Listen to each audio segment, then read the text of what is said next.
Welcome back to Our Walk in Christ, and we continue today our discussion of the prophets, and we are finishing up Micah chapter 5. So last week we started it with Micah chapter 5, verses 1 through 6. We talked about the birth and the reign of the king, where Israel was at its lowest point because of the sin within them, but then a Messiah was promised. He comes, establishes the church age, then we move into the millennial reign, and then talk about the battle of the Lord. And today we're going to continue this chapter, finishing it up, verses 7 through 15, and we're talking about being scattered and pruned. Before we get to that, if you want to have a look over at the website at ourwalkinchrist.com, you can see what all is going on. We have our scriptures, we have our prophets, we have our podcast. Just of note, I did get the podcast up late. I apparently completely forgot to post the podcast when I posted the videos on Tuesday. So that's up now. So if you were waiting for that and you didn't catch it already, the podcast has been listed. So hopefully that'll show up. You can, of course, go over to our bookstore where we have a number of Christian books over there for sale. With that, though, let's go ahead and dive on into our study looking at the rest of Micah chapter 5, and we're talking about being scattered and pruned. So we're going to have a look first at Micah chapter 5, verses 7 through 9. Then the remnant of Jacob will be among many peoples, like dew from the Lord, like showers on vegetation, which do not wait for men or delay for the sons of men. The remnant of Jacob will be among the nations, among many peoples, like a lion among the beasts of the forest, like a young lion among the flocks of sheep, which, if he passes through, tramples down and tears, and there will be none to rescue. Your hand will be lifted up against your adversaries, and all your enemies will be cut off. And so we start this looking at the nation of Israel is going to be scattered among all of the nations of the world, just scattered everywhere. And then we see elements of this. Not only was there this Assyrian and Babylonian captivity that comes around contemporary to the time of Micah, but nowadays, like after the Roman Empire, Israel didn't exist for a country, and the Jewish nations were scattered everywhere across the planet. There were Jewish people found in every pocket of the world. And this is for God's purpose. It carries with it, in fact, a dual purpose. Verse 7, a blessing to those who honor the Jewish people, right? There are many people among like dew from the Lord. Dew is a good thing. It is a blessing for the many people who honor the Jewish people. Of course, the people who don't honor the Jewish people, we'll get to that in a moment. Exodus 16:14, when the layer of dew evaporated, behold, the surface of the wilderness, there was a fine flake-like thing, a fine as the frost on the ground. So we see that the dew was the way that God gave provisions to his people in the desert. This is deep provision. We also see God's teaching. Let my teaching drop as the rain, my speech distills as the dew. The dew, again, compared to the teachings as the droplets on the fresh grass and the showers on the herb. That's Deuteronomy 32, verse 2. And then, of course, finally through dew, we see blessings and life. It is like the dew of Hermon, he says in Psalm 133, verse 3, coming down upon the mountains of Zion, for there the Lord commanded the blessing, life forever. And so we see the great blessings for the many people who bless and honor the Jewish people. But in verse 8, what we read earlier, in verse 8, there is a terror for those who curse them. Okay, every nation which has gone against the Jewish people has ultimately ended in ruin because God has thus promised they are his people. Stop messing with them. But people are blockheaded and we keep messing with them anyway.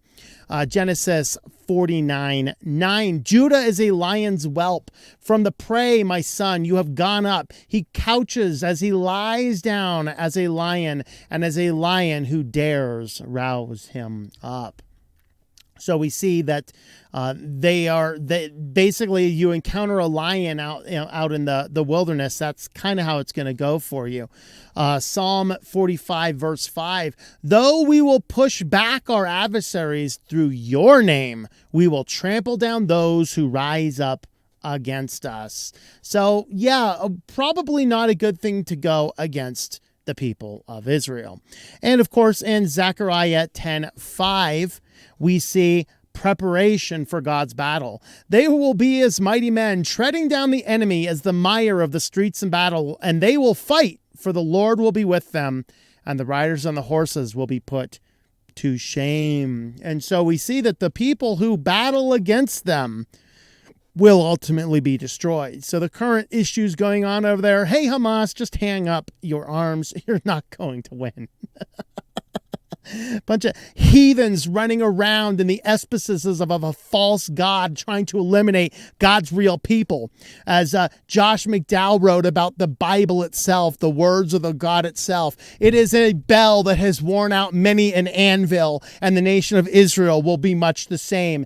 Many foes will be defeated at the hands of Israel because they are still God's chosen people. And verse 9 of the opening text is the ultimate victory for those who remained faithful to God.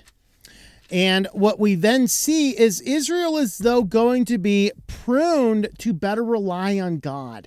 And this is a good element here. I'm scanning my verses, and I have no idea why I did not include the absolute best. Oh, I did. Okay, it's like, why did I not include that verse? It's there. We'll get to it. It'll be the last verse we cover.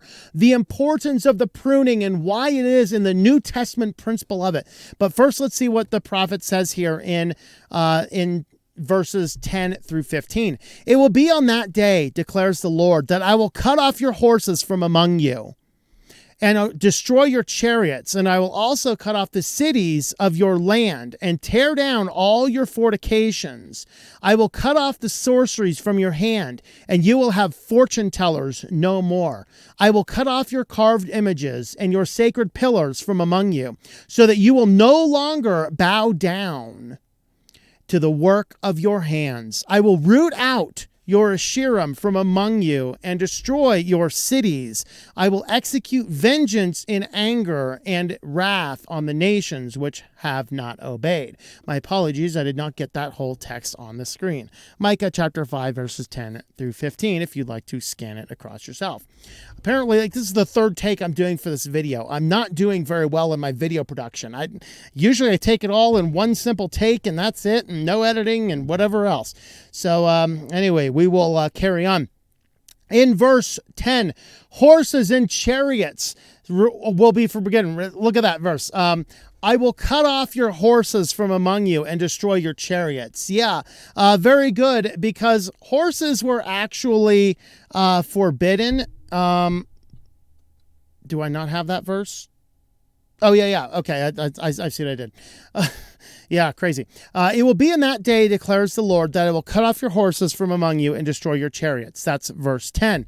Well, Deuteronomy 17:16. Moreover, he shall not, this is commands to the king, he shall not multiply horses for himself, nor shall he cause the people to return to Egypt to multiply horses, since the Lord has said to you, you shall never again return that way. Of course, what did the people do? Solomon had 40,000 stalls of horses for his chariots and 12,000 horsemen. Solomon, the wisest man in the world, still did not follow the ways of God. Go figure. Because that's how the sin of the world happens to function.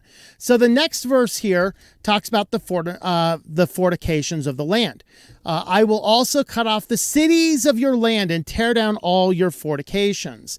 This is Micah 5:11. So in this, the fortresses were for protection, but remember, who is the ultimate protector of the people? It is God. Psalm 144 verse 2, my loving kindness and my fortress, my stronghold and my deliverer, my shield and he in whom I take refuge, who subdues my people under me. So we see that God wanted the people to look to him for protection, not the fortresses of the land. And so he's like, I'm going to take those out. We're done. Micah chapter 5, verse 12, I will cut off the sorceries from your land. You will not have fortune tellers anymore. This one, of course, is pretty obvious for the seasoned believer, that various forms. Apparently, I forgot a verse in there. Deuteronomy 18:10 through 12, forbid the practice of sorcery, because all of this, and speaking from somebody who practiced magic well before I was a Christian, magic and occultism and all these things are real. They are simply you saying your demands and your wills so that the demonic forces around you can do everything in their power to make your will happen. So it focuses not on God's will, but on your will. That is so critically important. And Micah chapter 5, verses 13 and 14, I will cut off your carved images and your sacred pillars from among you, so that you will no longer bow down to the works of your hand. I will root out your Asherim from among you and destroy your cities. So he wants to knock out all of these false worship. Of course, we know that various elements of false worship were not allowed from the 10 Commandments. You shall have no other gods before me, he writes in Exodus 23 through 6. You shall not make for yourself an idol or any likeness of what is in heaven above, or on the earth beneath, or in the water under the earth. You shall not worship them or serve them, for I, the Lord your God, am a jealous God, visiting the iniquity of the fathers on the children, on the third and fourth generations of those who hate me, but showing loving kindness to thousands to those who love me and keep my commands. So God is systematically breaking down all of the man-made elements that we use to try and protect ourselves, so that he is the ultimate protector.